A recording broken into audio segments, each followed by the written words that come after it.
What if the book you haven't written is the key to clients, confidence, and clarity? And what if we could show you how to choose the right book without writing a 300-page brochure? Well, today, our guest, publisher Nicole Gebhardt, is going to show us exactly that. Stick around as we're going to give you the next 90-day clarity sprint, the 2 ROI metrics that matter, and the pivotal conquer moment that changed everything is coming up with Nicole Gebhardt. Hello, Nicole. Welcome to the Conquer Club podcast. Hey, great to see you guys again. Nicole, we met Nicole, I think it's been a couple of years ago at the time of this Mhm. recording. We've been in several rooms together throughout the past couple of years, and we love when we know who we're talking to. We Yeah. love the other people too, Nicole. Well, Yeah, I but we're will have to suitcase say, friends. yeah, I will have to say Nicole has a little bit closer uh, to the heart because she's also a Hoosier, and that's where our roots Mm, are, Ton. that's true. She's a That's Hoosier, so we do you have Tech, that going for us. connect your we roots. should clarify. I'm Yeah, a Boilermaker, technically. that's true. Oh, Yeah, okay. This is watch your true. words.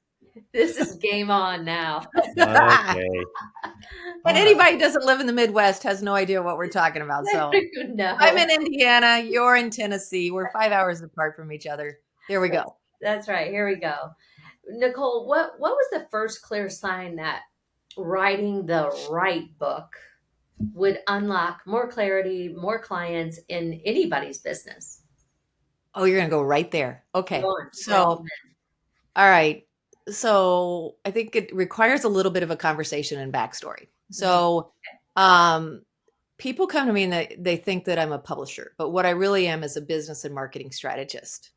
And so there's a lot of backstory how I got here, but I was working at Caterpillar in corporate America, and I worked for 6 Caterpillar senior vice presidents managing their communication strategy. And then there's a long story that happened and yada, yada, yada. And suddenly I'm at home and I was doing business and marketing strategy work for local business owners. And what I found was like they didn't know what they didn't know. And so I started teaching them.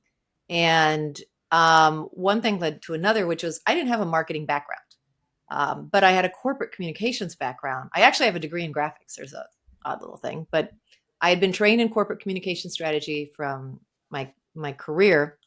And when I came home and I started teaching marketing business owners, like it was so backwards to what somebody with a marketing degree would teach, but it was really built on strategy and the ability for the business owner to own their own message.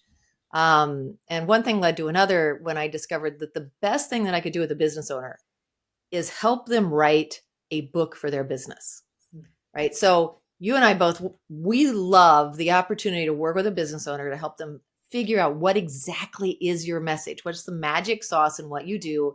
How do we package that? How do we perfect it Yeah. so that when you go out and you stand on the stages or you show up on the podcast, whatever, you're speaking the right message to your audience. And I found for me, the best way to do that was to go behind the scenes with them and work intently to package your message in the form of a book. Because when we came out, the book was the authority piece. And even if they fumbled through it, the book was still perfectly packaged, right? So it was kind of the marketing on autopilot.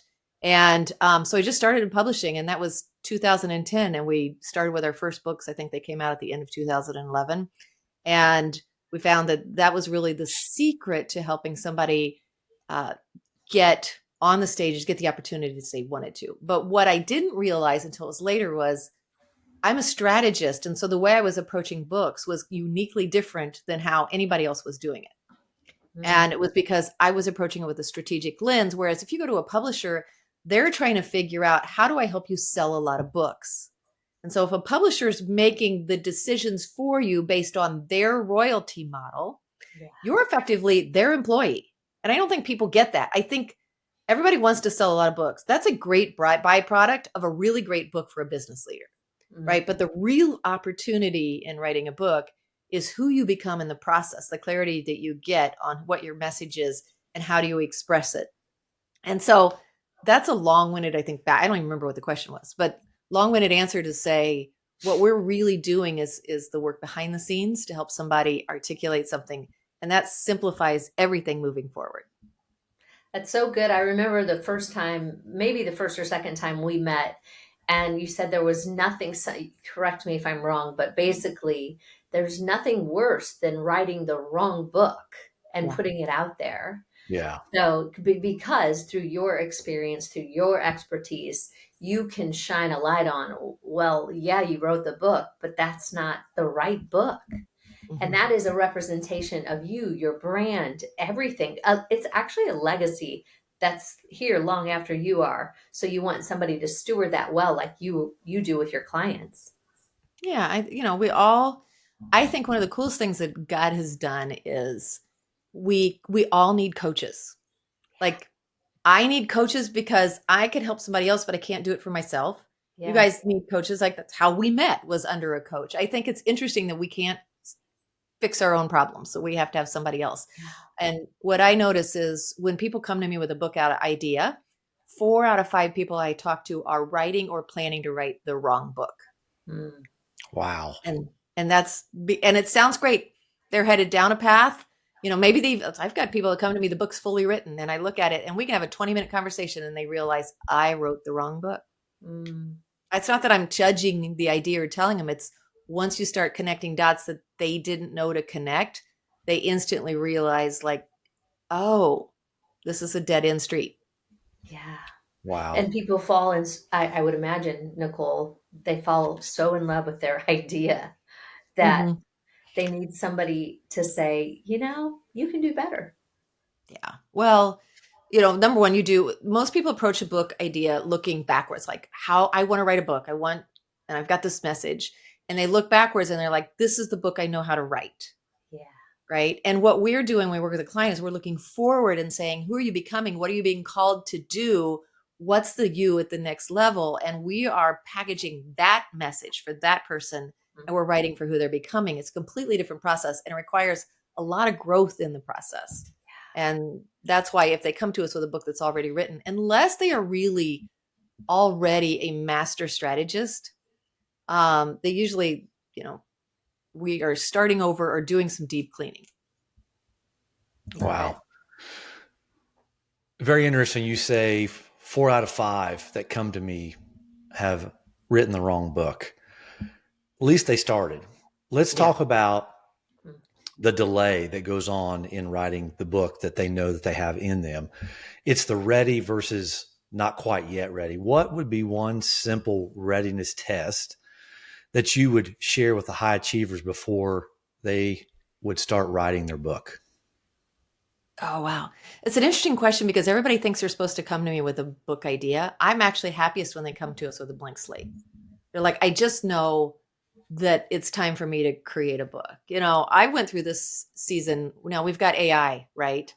And this year has been an interesting year because I went through the season in January where I started to realize, like, the sky is falling, my business is done. AI, I'm up against now competitors who are literally selling $400 packages to write your book with AI this weekend. And I'm like, I don't know how to compete. Okay, God, it was a good run. We're done. Mm. Like, I just thought, and I went through, like, what's next. I started deep studying AI. I started testing things and learning how, like, to build AI tools. And what I realized is AI can't write a book yet, right? It really can't. Like, I spend 2 hours with it just trying to get my ideas organized for a really good newsletter. And people that are trying to crank out books, and I've seen it, like, they show me with great pride their AI book, and it is garbage, like, literally. But AI is cheering them on the whole way, right down the path to, this is brilliant, this is good stuff. Like, you've all experienced it. Like, this tagline, this, I can now see it across the board. I'm coaching 5 authors at the same time right now. And AI, like, we're on calls together for an hour each, week after week. And AI is giving them the same ideas, and they're in different industries. Like, it sounds Interesting. unique, and they're so excited.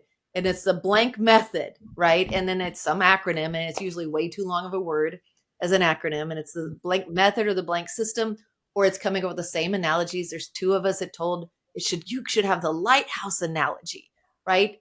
And it sounds great to the individual, but unless you're sitting back as someone like me and you're looking across the board and you're like, holy cow, it's like the whole world just hired the exact same ghostwriter. Yeah, right. So, yeah. So, anyway, to make Kevin, that was a long winded answer to the question is I prefer, like, you're ready when you're ready to go to the next level. Right. And Okay. so, unless there's two types of problems we leverage publishing to solve. So, number one is like, I am stuck at this level and I need to get to the next level. How do I do that? Well, publishing is a great way to do that because behind the scenes, we can package you and perfect you, right? And then present this new message to you in a world where you are automatically the authority when it comes out, right? And so in the meantime, you've had chances to really understand, like, what is it I'm good at, and how do I tell these stories, and how do I order my ideas. The other type of problem we solve with publishing is if you've got what I call the slow yes sale. So if you're working with someone, like we're working with a doctor right now, and and he's a cash practice model, right? So his services aren't covered by insurance. Hmm. And so it's something that people are like, I got to think about it because I'm not sure if I spend this money, what if it doesn't work? And then, insurance would pay it over here, but that's the surgery model. You have this no surgery model, which I really want, and all of those things. So we have a book that we package that's literally an 11 chapter model that's written to close like a sales meeting, without ever feeling salesy, but it answers all of their questions, their fears, doubts, and unbeliefs. So from page 1 to page 100, they've had a private meeting with the doctor, and then they can come in and Wow. close. And we can use AI to do the bulk of the writing in that case. So I'm not anti-AI at all, but in order to use AI, we have to do a lot of work on the back end, on the storytelling and all the things. Right. But those are the two kind of problems we solve with publishing. That's good. I mean, because I always say I've learned a lot of AI as well for the past 8 months, just really went in, learned how to train it and do all of those things. But regardless of whose model you put in there and train in the AI process, there still has to be a soul, an Yeah. actual soul, who is leading it, if you will. And regardless, like you said, I mean, so many, you can tell the M dashes, even though they're taking the M dashes out and all the things, and it's great. I mean, I think AI is incredible. I think authors, I think publishers like you, I think any creative, it will magnify who you already are. It's like winning the lottery. It's going to magnify who you already are as a expert, as a publisher, as an artist, all of those things. Now, is there going to be some bumps in the road? Yes. But I think it's going to be incredible during the transfer of wealth from the wicked to the righteous. And artists are no longer starving artists, authors. So I think it's an incredible tool. It's just like, you have a hammer that could build a house or it could hurt somebody. What are you going to use it for? And Mhm. we're going to use it to build something incredible. So I love that. AI doesn't have what you have. It doesn't have a soul, period. That's So right. that's, and your years with that soul. I mean, there's people actually are going to want community and people more than ever in, Mhm. what's ahead. So let's talk about, I know one thing that you have and you talk about, and we can do this, quickly, because I know it's so much more, but you talk about the hero's journey. Ooh. What are they? Why do they make a business book land? And with both your head and your heart, can you tell our listeners what that is? Well, this gets great back to, the whole faith conversation, right? So let's talk about the hero's two journeys. So I'll frame it in that, and then we can have a more fun conversation. Um, so everybody knows Joseph Campbell's models to some extent. You've heard before the hero's journey, right? This is why when you go watch a Hollywood movie, right, you could see it in stories all the way back from Jesus telling a story to, you know, Macbeth. It doesn't matter. You're following the same model of you meet the character in their ordinary life, and then the crisis happens, and then the character has to decide if they're going to accept the call and go on the journey, and will they get the prize at the end, the elixir. And so that's called the hero's journey. Well, Michael Haig he's a Hollywood storytelling expert who said, let's really, what makes a great Hollywood movie is the hero's two journeys. the reason we really love a movie isn't because of the outer journey. It's who the hero becomes on the inner journey. That's what we love. So if you look back at the movie Cars, which have got kids like we do, we all remember the movie Cars, right? You've got Lightning McQueen. He's on this outer journey that he wants the piston cup. But it's the inner journey where he develops friends and he matures and he gets to the very end to get the chance to get the piston cup. And he doesn't. He quits and goes back to save his friend. And that's why we love the movie. So it's the inner journey that is the most valuable to anyone who's watching. It's the inner journey is what people plug into your podcast for. It's like they want to know what is your story and how did that really shape you? Because there are tactics on the outside. Publishing is a tactic. And so when we look at the approach that we do and what you do is we're really working on the inner journey with our clients. Like we literally in our process, we have Hollywood story, Michael Haig, the man I just talked to you about, he is in our process. So shout out to Michael Haig, my dear friend. Michael Haig worked with Will Smith in his home for 7 years with him for his movies. And then he worked with Russell Brunson. So if you're familiar with Russell Brunson and ClickFunnels, Russell wrote a great book called Expert Secrets, and he credits Michael Haig and somewhere around page 69 or something. And then the rest of the book is built on this concept of understanding the psychology of the hero's journey and what's happening on the inner journey. So all of that is what we're really most interested in. And this goes back to that AI conversation, which is AI understands the outer journey. Yeah. Right. But particularly as believers, what God is most interested in us about is the inner journey. Who are we becoming? And so as I look at, will AI replace our business, right? If AI can write your book, why does anybody need to read it? That's the first question, right? And AI doesn't understand the human experience, and it definitely doesn't have divine wisdom. That's right. So when you look at coaches, and I just wrote about this in last week's newsletter, the first thing you want to do is say, who's leading me on my journey about who I'm becoming? And do they have a value set that matches mine? That's right. Right. And so this is why people want to work with you too, right? Especially let's look at married couples. You would never want to work with a coach who doesn't have a successful marriage, right? If both of you are in the entrepreneurial world together, right? And so those are the kind of things that you start looking at and you understand it's because the inner journey is the most important thing to any entrepreneur. And they think, like where we all start, we think it's about tactics. We think it's about the outside thing. We think it's about how do I make better offers? How do I get better leads and all of that? And if you are just being the person God called you to be first, and then start learning some basic skills, you will build a very successful business. But you've got to focus on the inner journey more than the outer journey. Yes. That's so good. What's our friend Myron say, Ton, about be do have? Be do have. Yeah, I listened to a podcast from him the other day. That is 100% it. It's God is not interested in the success of your business as much as he is who are you becoming. Yes. Right. And so that goes back to like our strategy when we're working with authors. We're looking at how do we help you in this 9 month to 1 year period that we get a chance to help you develop your idea, your business and everything. We're really working about who are you becoming in this process so that you're prepared for the next level. Because if AI writes your book, or we've seen it, authors who have ghostwriters who wrote the book comes out and they're not even qualified for their own book. Yeah. Because they don't know what the message is in there.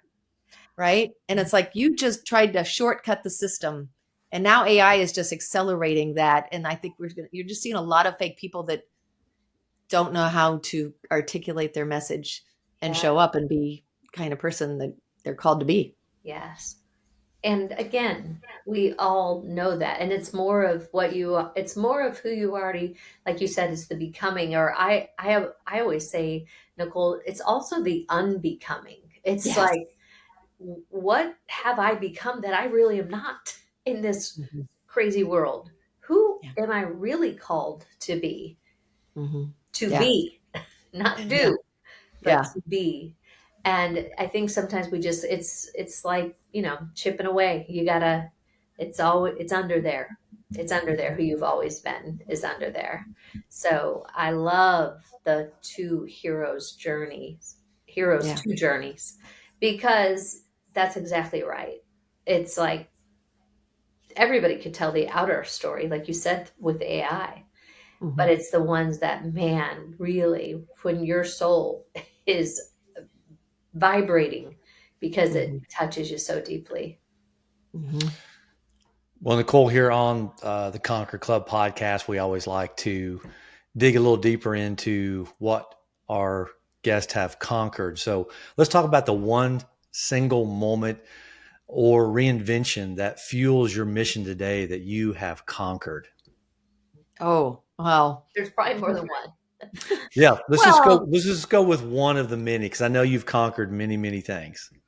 I don't, it's funny because I don't think if you're an entrepreneur, you realize like I've conquered very little, so, but one of the things that I've learned about life is that no one escapes alive, right? And there's something that God uses in your life that shapes who you are and what you become. And part of your role, and you get to this point where you're at our age, right? And you start looking backwards and you start saying, okay, now like what is all the dots that lined up to show who I am? So I have this TEDx that I did. It's called Write the Book That Rewrites You. And in there, I talk about how what we're doing is we're looking backwards of life and we're trying to connect dots that looking forward we couldn't see.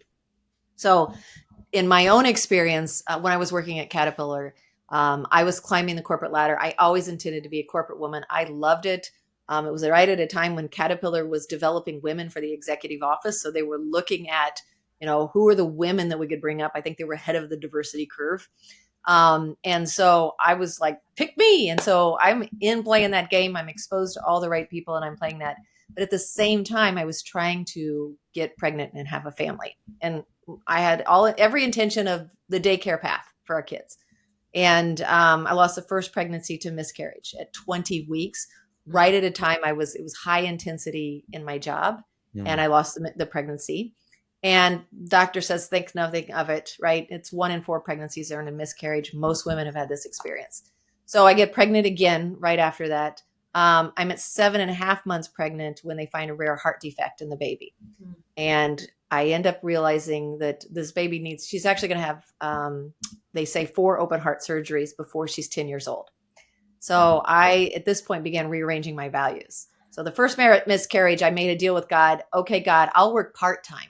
That was my deal. Like, because now I suddenly realize how valuable baby is, how valuable this life was that I just lost. Yeah. So then we have baby number 2 at 7.5 months, and she's diagnosed with all kinds of health issues. And so I left my job to be her full-time mommy when she was born.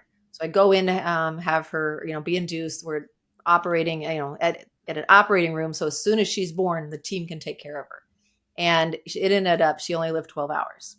And they couldn't save her because, like a long story short, she had no veins from her heart to her lungs. So I go back into the workforce. They say they do all the genetic testing. Everything looks fine. We think it's just another bad fluke. Try again. I get pregnant 2 more times. I'm back in the workforce, 2 more miscarriages. Mm. And meanwhile, like this is early 2000, nobody has any correlation between stress and pregnancy at this point. You can't find it in any of the books. And the doctors are like, we think it's totally unrelated. And I start to think, I think it's stress related because I loved my job. I had an amazing team, but I was putting the pressure on myself. Mm. Right. And so you can love your job and still be under a lot of stress. Yes. And so I started having this realization that I think this is stress related. The leadership team at Caterpillar was amazing. They're like, if you think so, I'm like, I need a new position. So they created a new position for me called HR strategist. Here's the cool thing. And one of the driving force about what I do, my stress load dropped in half and I got a promotion. Right. And I realized a valuable lesson. And then I got pregnant with baby number 5. And then that's when I became, this is my claim to fame, Caterpillar's first official ever work from home employee. So when my oldest daughter now, she's 24, when she was born, I started working from home and then I let go, which was the hardest thing I ever did when my next daughter was born 2 years later and I became a stay-at-home mom. Because that's the deal that I had made with God if he would bless us. And so now those girls are both married and I'm at the empty nester. But that's the driving force. when I was working with these entrepreneurs, what I noticed is these amazing business people, like, it's hard. Like you're trying to juggle all these balls and it's so stressful. You're bringing home the bacon and frying it up in a pan. And if you go listen to half the marketing tactics, all they want to do is tell you, and we're back at this, post 5 times a day on Instagram. It used to be Facebook, right? And you need a weekly newsletter and you need this and you need that. And you got to go live and you got to do this and you got to do that. And it's exhausting. And when I was coaching these business leaders on building their marketing strategies, I'm like, they're doing the same thing I was doing to myself at Caterpillar. And I realized like this, I can't in good integrity tell them to go do these things anymore.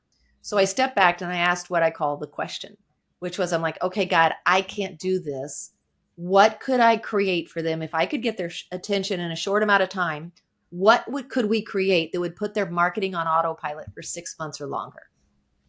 And the question is when God revealed 3 different things. And the third was the big one, which was help them write a book. Yeah. And so that's how it was a God ordained thing. And by chance in college, I had taken a whole publishing class for a semester. Right. And so I was equipped. Looking back at the dots, I'm like, I was equipped to do this.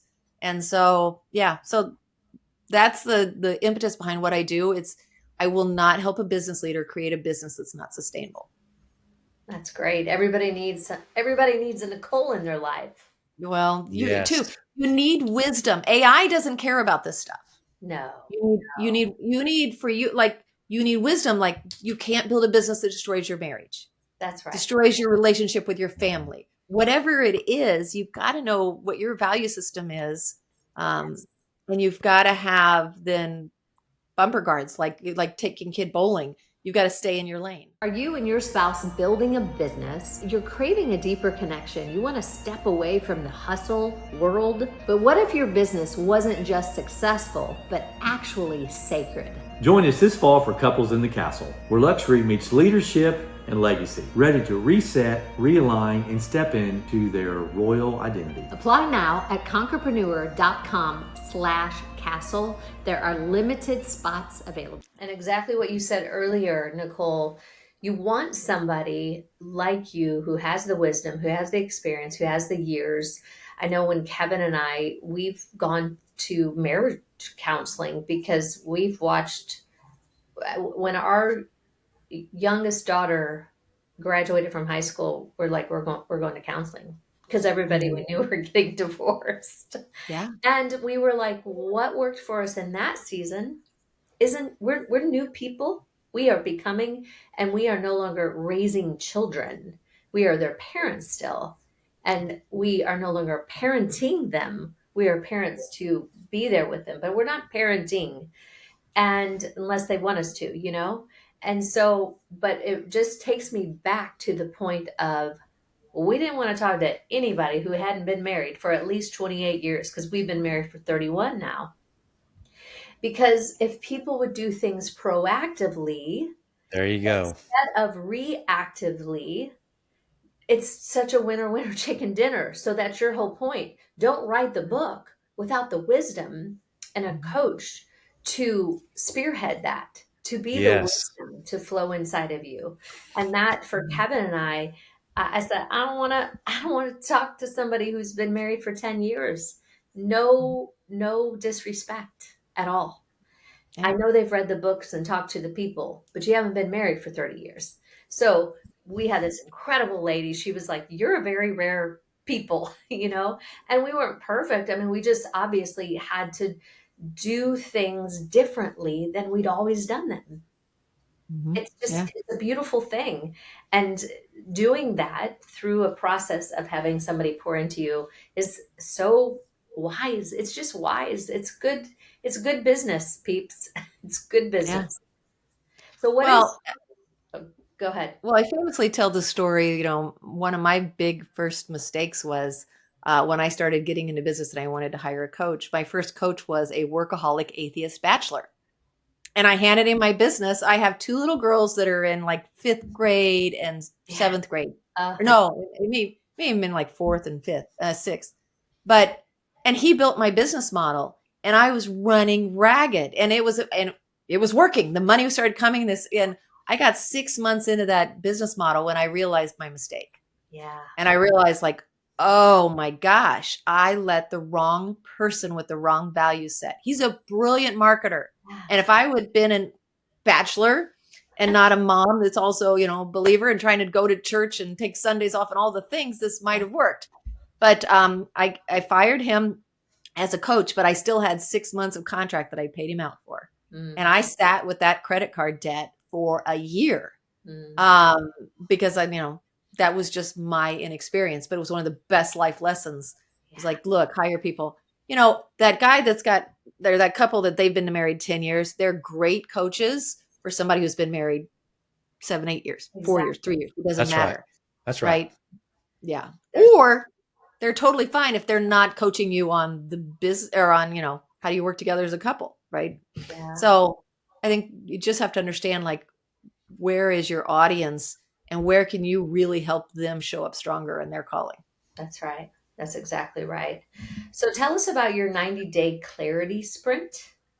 Yeah. You have that, and what's the rhythm of that keeps authors moving, or even on messy weeks, even when, again, AI is not going to tell you keep going. Like, they're not going to be there to do the things that maybe your system or your coaching does. This gets back to Kevin's question, like, where does somebody start and what's it look like? Yeah. My ideal client is either got a book idea or doesn't, right? And I think the thing that I find is people don't understand how unique publishing is. From the outside, everybody's like, a book is a book is a book. From the inside, it's like, no, like, oh my gosh, different books have different publishing strategies. And so we actually identified 10 different publishing strategies. So what we do is we take people when they come in on a journey of about 90 days where we're connecting all the dots about what's God calling you to do. Or we work with Christians and non-believers. But what are you being called to do? What do you feel like your mission is, your purpose? And then who are the people you're being called to serve? And then we start pairing that. Well, what's the business model? And most people don't have a scalable business model. So that's one of the misalignments, because we're just looking at alignment across the board the whole time. And so we go through this process that we've systemized, that we're answering 9 key decisions, and all 9 decisions have to be in alignment. And that's how we know the book is going to work. So in that 90-day sprint, what we're doing is making sure all your 9 decisions about your book and your business are in alignment. And so you've got, at the end of those 90 days, you've got a detailed outline. You know what stories you're going to tell. You've actually worked with Michael Haig, our story coach, on your opening story, because what we find is when you craft your opening story with someone who's a pro, you suddenly realize, like, oh my gosh, I didn't realize that actually is what happened. Michael is half psychologist when he works with a person who's crafting their opening story. And so we're connecting new dots for them all the way through that 90-day period. And then they move into the writing phase, but they know before they enter the writing phase, their book is going to work and why, right? Instead of hope and pray that I'm going to write this book and then show up, which I had a call the other day, a woman wrote a book on on her own and showed up confident with her ghostwriter, confident that they had a plan, and all they wanted from us was the proofreading and the publishing. And I turned her away because it's like, I don't see your book working, and I can't take in good money I can't take in good in good mind. What's the word? Good integrity. Yeah. Right. I can't take your money because I don't believe I can get you an ROI from the book you chose to write. Hello. Right. And your name's on it. Yeah. My name's on it. To it. That's right. That goes back to the 4 out of 5 books are unfortunately the wrong book. But if they would, I'll say, be aware or have the knowledge of this 90-day clarity sprint, it would save a lot of, I'll say, frustration, heartache. There's a lot of exhaustion that goes into it as well. I can imagine once you get going, I'll say once you get cooking, I can see you staying up 11, 12, 1, 2, because you're just in a flow. And then you only to find out that this is not the right book. Yeah. So very, very wise. And sometimes it's 10 degrees off. Yeah. But 10 degrees off will drive your business into the ground, right? But you need that other set of eyes. You need a coach who can see around the corners for you and then understand, like, oh my gosh, you're missing a huge opportunity in this publishing process or in this, podcast episode. You're missing opportunities that only an outsider can see for you. That's right. Because they've walked it. They've Mhm. walked it 1,000 times. They've gone the extra mile that most people don't. And Yeah. that is where those are mirror, as you said earlier, mirror who you want to lead you. We can all, the hustle and grind culture, that is great for some people. We always say we've been in this stressful life one too many times of successful, and it doesn't serve anybody. It doesn't serve you, your family, and for sure your health. Ask me how I know, just like you, Nicole. It's like, Mhm.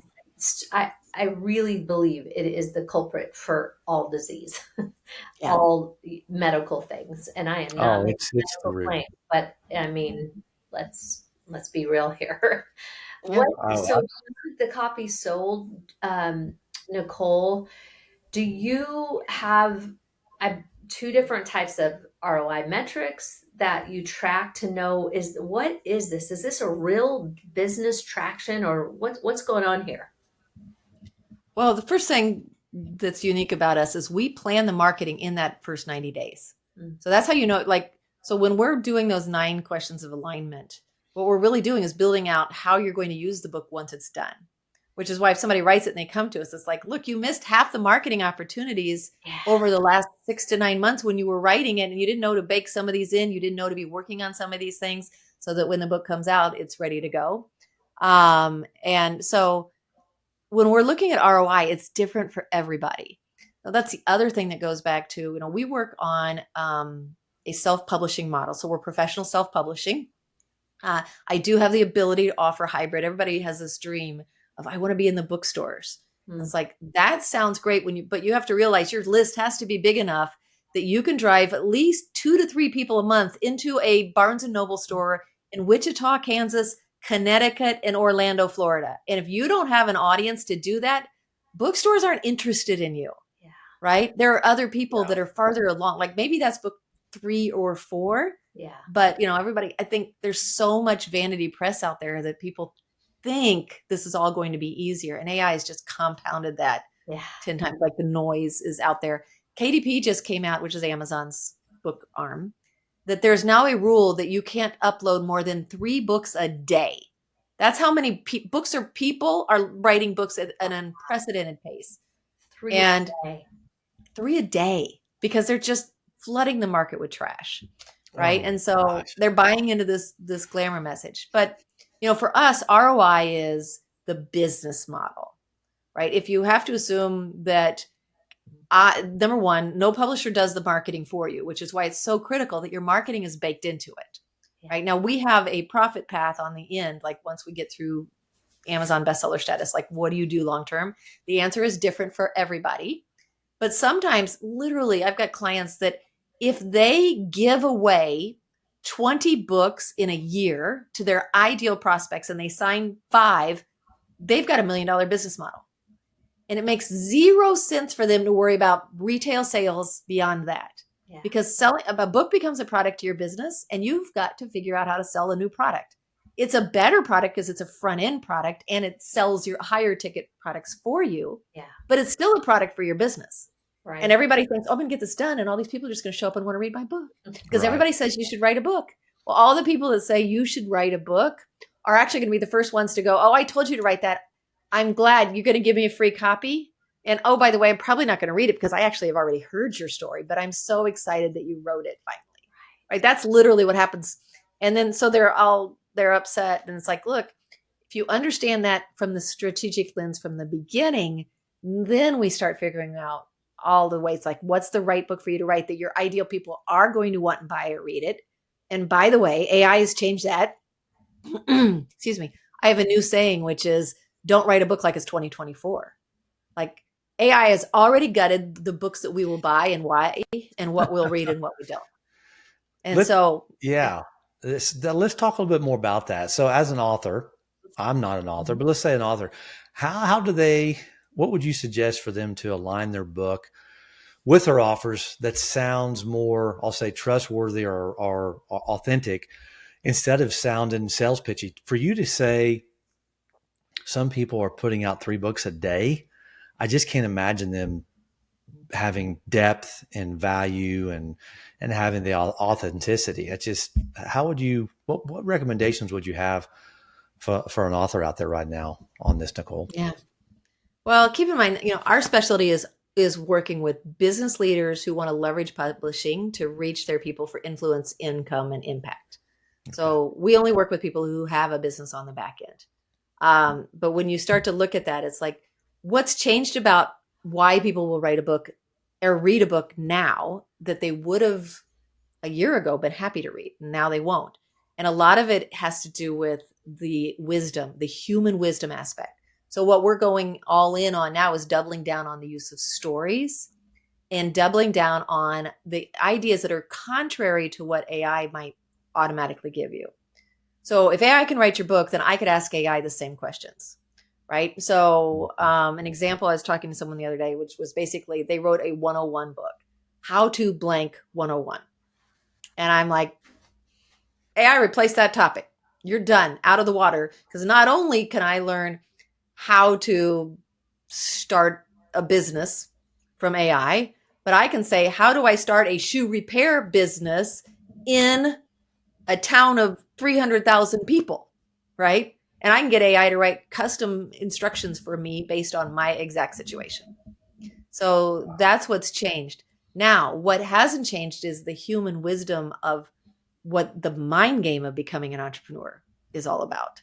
So if the book's a 101, dead in the water. If the book is how do you be an entrepreneur that could become someone who's able to make $1 million or more a year? And we're all in on the stories and the interviews like you guys do with these interviews with entrepreneurs that have done it. You're really getting to the heart of who did you become in this process? How did you handle these battles and get through it and survive it and learn a lesson that took you to the next level? So people might be listening for the tactics. What you really want to listen for is the hero's inner journey. That's right. And so the ROI, Kevin, again, I'm sorry. You ask great questions and I don't really answer them. The ROI is different from every business leader because some of our business leaders, you go on Amazon and you look at their book and they may have 25 reviews and that's it. But that person I know has made over $1 million from that book, but they just didn't chase the human metric of trying to sell a whole lot of books. They just put their book in the right people's hands and it's making them a fortune. But you're on the outside looking like, well, that guy didn't make anything. It's like, no, that guy didn't sit in booths at book signings and try to sell his book to a bunch of people that weren't interested in paying him money. Yeah, that's good. Nicole, do you think that you said earlier you wrote you wrote a TEDx speech? You did a TEDx speech. I'm getting ready to do my own in 2 weeks. But my question to you is, how different was that for you? How was writing, being an author, different than the TEDx experience? Because I have my own. So I'd love, and I know our listeners would love to hear what that was like for you and how is it different? Oh, Kevin, are you ready? Let's dig into this. Okay, so the irony of it all is my book was called Write the Book That I'm sorry, my TEDx was called Write the Book That Rewrites You. I'm backstage before my TEDx and I'm panicking and all I want to do is run and just say I can't do this and leave. I'm full aware I'm literally about to talk about that. That's the opening story of my TEDx. Is about how my niece overcame some major challenges and whatnot. And I'm in the middle of this panic. I can't do this. I'm not qualified. The interesting thing about a TEDx, and I think people don't understand the real value of a TEDx, because I see on stages, because I was on a TEDx planning committee. I apparently, as of yesterday, am on the next TEDx planning committee again. So sandwich in between those, I gave mine. But people think like it's just a talk. And no, a TEDx is very unique. And one of the biggest challenges is you really need to memorize it. And that is not my strength. And memorizing it was probably one of the hardest things. And then right before the event, I got there early. I'm standing on the stage. Every time I'd stand on stage, my mind would go blank. And I realized I'm going to stand on front of a stage and my mind's going to be blank. And then I'm going to, I know, sorry, God showed up. I just gave it to God. I'm like, you're going to have to show up because I got nothing. And then I was worried. I'm like, man, if you mess up, it's beyond your control because it goes to the TEDx system and it's on the TEDx YouTube channel. It's all like, if it's my own, I can dub it, I can edit that out, all of the things. But when somebody else owns it, it was nerve-wracking. I was terrified. I wanted to quit. I wanted to scream it. And then I realized, like, this is just the devil showing up and trying to talk me out of something that is a major step up. So you've got this. Oh, but it's hard. You got to memorize it. I have it. I said, it's one of those things, Nicole, like you said, people will say, well, I mean, isn't there a screen or a prompt? I'm like, no. I said, I haven't memorized something for 30 years since I was in theater in high school. Yeah. What? Yeah. And it's so bizarre to for your mind. I mean, we probably should do it more than we do, but it's such a journey. So I was just curious, when you're writing that, did you think about it? But it's so different even than doing a typical speech. It is a talk that feels like you're just talking, but you haven't memorized. It's wild. What a journey. Yeah. You've got this. You've got theater background. See, I didn't have theater background, so I'd never learned to memorize. Wow. So it's been a minute, sister. It's been a minute. Mm-hmm. Oh, well, yeah. Spring chicken. So we do know what we've learned today is want to choose the right book, write the right book, one promise for one reader. And the big thing is to remember guidance is definitely much, much better than the grind and trying to figure it out on your own. So, having coaches need coaches. We talked about this. We go all the way back to two of the most famous, I'll say, athletes that everybody in the world probably knows, which is Michael Jordan and Tiger Woods. And they both had coaches. Yeah. And they were the elite of the elite in their sport. So you never, ever can think or believe that you don't have to have a coach. No. 1,000%. Nicole, so for people who think, like you said, you love when somebody comes to you and they don't have their book idea, or maybe they have the idea, but they don't have a title. They don't, the clean slate, like you said. So for somebody who is book curious, what would be the first step you would tell them to do today, as it might lead to you or not you, whatever that looks like for the person listening? What would be step one they could do today, tactically? You start. That's an interesting question. Usually what we do is, we have live events. We bring in guest speakers to talk about that, and we talk about our process and what it looks like to work with us. I tell somebody, if you're thinking about doing the book, writing a book, don't start working on the book right now. The best thing you can do is close all other projects that you can and get them done off of your plate. Yeah. Right. So if like before somebody, we send a welcome kit. I'm like, look, between the day that you sign and the day you get your welcome kit, schedule all the doctor's appointments you can, like all the things, like get your dog in, clear off, deep clean your office, get rid of as many open loops as you can so that you can be fully present. Because sometimes people think, I'm just going to add this on top of that. Yeah. And, you want to be fully present for this process. So the best thing you can do is don't start on the book. I think everybody's so excited. I want to start writing. It's like, that's the worst thing you can do right now because you just don't understand the world, the publishing world yet. And there's so many opportunities we need to kind of bake into that, but clear your calendar. See, that. I mean, it's just a perfect example. You think you're just going to sit down and write your book, but scratch that.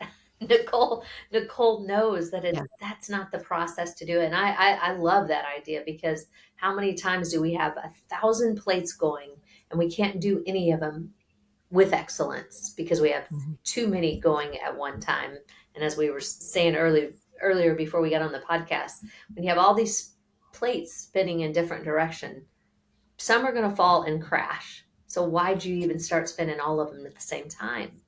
So I love that. I think, you guys are amazing coaches too. And so I would say that's my advice for any big investment opportunity.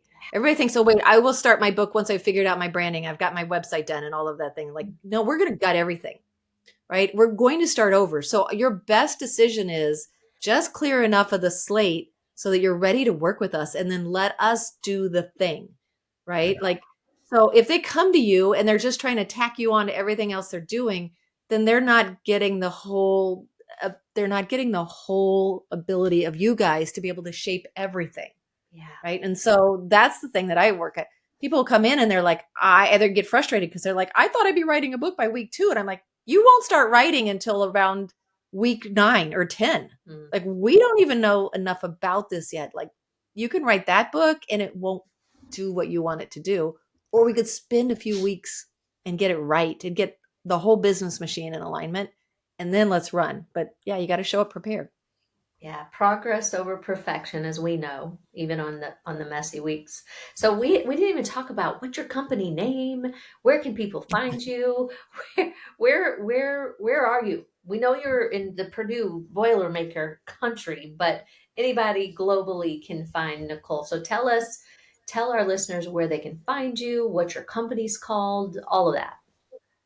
Or right smack dab in the middle of a name change. So our current name is Niche Pressworks. I say niche. Some people say niche. We like to say the riches are in the niches. So we're Niche Pressworks is our official publishing name. We are shortening that to Niche Press. Now I like to tell people, like, we're going to do less work and get you better results. So we're going to nichepress.com. And then we have our tribe, our community, which is Niche Leaders, which is what we're really doing is we're helping leaders, package their brand, their message, their offers to go to the next level. Okay, good. I didn't know about your community. So anything, your TEDx talk, your company, all of those websites will be in the show notes of this podcast for anybody. Nicole, real quick, do you have like a start time for do you have certain seasons of start times? Nobody can start in the middle of yours. How's that work? Because I know based on coaching and different people do different ways. Sometimes you can get into somebody's coaching program. These people have been doing it for 4 months. You have no idea what they're talking about. You're in a foreign land and they're telling you to place your order. And you're like, I've never read that menu before. What's yours look like?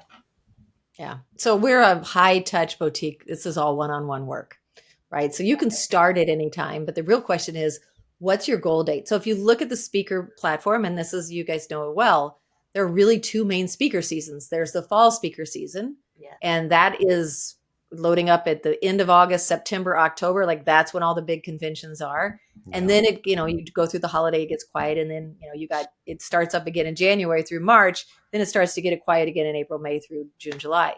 So the real thing you want to do is look backwards and say, okay, if I need my book ready for the fall speaker season, then if you want your book ready for fall of September 2026, you better start right now, because a good book is going to take you 9 to 12 months to create. And it's not just the book, it's the business model. Like, you want to show up strong on stage next fall, then you better start now. And so that's what we tell people. Work backwards. What's your goal? Yeah. I love that, Nicole. So many things in life are 9 months to birth something new, something beautiful. And isn't that so interesting that that's what you guide your people, your clients, for 9 months, and you have birthed so many authors.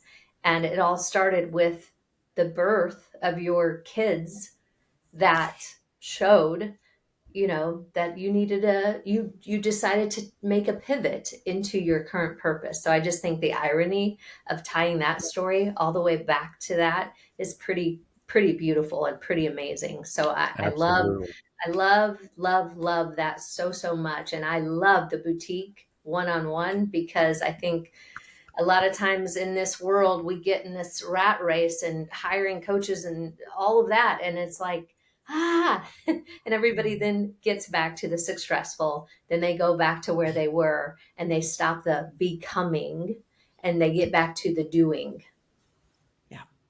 Yeah. Well, and you and I were both in a program, we're a doer team. Like, when you join us, we're doers. We've got editors and designers and storytelling coaches. Like, we're all in doing it with you for 9 months. And so it's a beautiful analogy. But my favorite word you're saying right now is masterful. That's such a great word. You are the master. She Queen of is brilliant word indeed. like that. She She is. is the master. I do Well, like Mhm. I like my words, but oh Yeah, well, my, it's a God-given gift for you. And that's I've been in right. the room many times when you whip it out. It's just amazing. Yeah. Oh, well, Nicole, thank you for being on today's podcast. The way we like to end all of our podcasts. peace in, Peace out. Kevin. And Tanya Stout. Thanks, Nicole. Thank you. So, how many of you are ready to conquer your business, your income, and your life? Hit subscribe and join the Conquer Club, and let's start winning together. Peace in, Peace out. Kevin and Tanya Stout.